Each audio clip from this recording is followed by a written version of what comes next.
स्वागत है आपका मॉडर्न एक्सप्रेस न्यूज़ में। मैं मुजीबुर रहमान अफजलपुर। कन्नूर गांव में हुए डबल मर्डर केस में पुलिस ने 5 लोगों को गिरफ्तार किया है। ये बात एसपी लक्ष्मण नंबरगी ने बताई।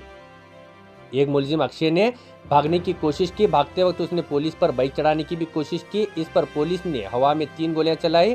फिर इंस्पेक्टर ने उस पर फायरिंग किया। गोली से उसके घुटने के नीचे लगी। जख्मी मुलजिम को अस्पताल में दाखिल किया गया है। बाकी 4 मुलजिम भरत, संजय, संतोष और मल्लनगौड़ को भी गिरफ्तार कर लिया गया है।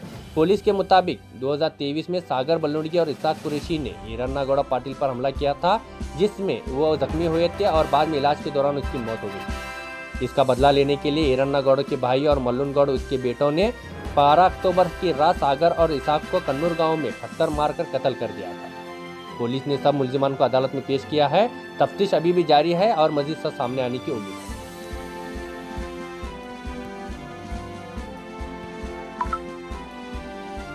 ಮೊನ್ನೆ ದಿನ ಕಣ್ಣೂರಲ್ಲಿ ರಾತ್ರಿ ಹೊತ್ತು ಸುಮಾರು 10:30 ಮತ್ತು 11 ಗಂಟೆ ಮಧ್ಯೆ ಏನು ಮರ್ಡರ್ ಆಗಿತ್ತು.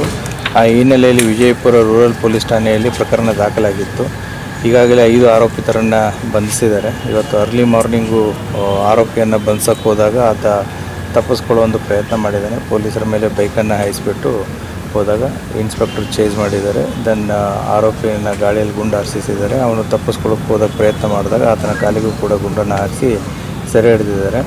ಆತನ ಹೆಸರು ಅಕ್ಷಯ್ ಜುಲ್ಜುಳಿ ಅಂತಂತೇಳಿ. ಈಗಾಗಲೇ ಅವನ ಮೇಲೆ 3 ಪ್ರಕರಣಗಳು ದಾಖಲಾಗಿದ್ದಾವೆ.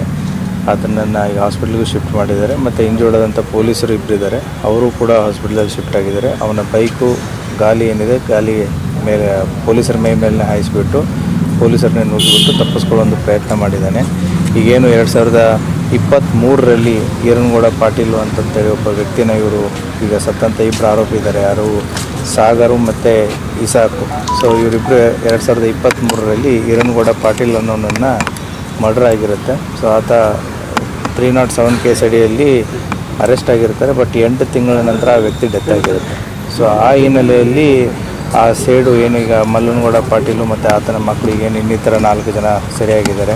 ಸಂತೋಷ್, ಸಂಜಯ್, ಭರತ್ ಮತ್ತು ಅಕ್ಷಯ್ ಅಂತಂತೇಳಿ ಇನ್ನುಳಿದ 4 ಆರೋಪಿತರು ಕೂಡ ಬಂಧನ ಒಳಗಾಗಿದ್ದಾರೆ. ಈತೇನು ಇವತ್ತು ಅಕ್ಷಯ್ ಇದ್ದ ಆತನನ್ನು ಕೂಡ ಇವತ್ತು ಸೆರೆ ಹಿಡಿದಿದ್ದಾರೆ. ಸೊ ಪೊಲೀಸರು ಅದನ್ನು ಪ್ರಕರಣವನ್ನು ದಾಖಲಿಸಿಕೊಂಡು ತನಿಖೆಯನ್ನು ಮಾಡ್ತಾ ಇದ್ದಾರೆ. ಇನ್ನು ಯಾರಿದ್ದಾರೆ ಏನಿದ್ದಾರೆ ಅನ್ನೋದನ್ನು ಪತ್ತೆ ಮಾಡ್ತಾ ಇದ್ದಾರೆ. ಅದನ್ನು ತನಿಖೆಯ ಮೇಲೆ ಗೊತ್ತಾಗುತ್ತೆ ಎಷ್ಟು ಜನ ಅಂತಂತೇಳಿ. ಸರ್, ಈರನ್ಗೌಡ ಅಂದ್ರೆ ಏನು ಕಾರಣ ಸರ್? ಈರನ್ಗೌಡನ ತಮ್ಮ ಮಲ್ಲನಗೌಡನ ತಮ್ಮ ಈರನ್ಗೌಡ. ಸೊ ಆವಾಗ 2023ರಲ್ಲಿ ಒಂದು ಬಾರಲ್ಲಿ ಕೂತ್ಕೊಂಡು ಕುಡಿತಿರ್ಬೇಕಾದ್ರೆ ಈಗ ಸತ್ತಿರುವಂಥ ಇಬ್ಬರು ಮತ್ತು ಈ ಈರನ್ಗೌಡನ ಮಧ್ಯೆ ಗಲಾಟೆಯಾಗಿ ಈರನ್ಗೌಡ ತಲೆಗೆ ಟೈಲ್ಸ್ ಅಂತ ಹೊಡೆದಿರ್ತಾರೆ ಅಂತಂತೇಳಿ ಅವಾಗ ಒಂದು 307 ಕೇಸು ರಿಜಿಸ್ಟರ್ ಆಗಿರುತ್ತೆ.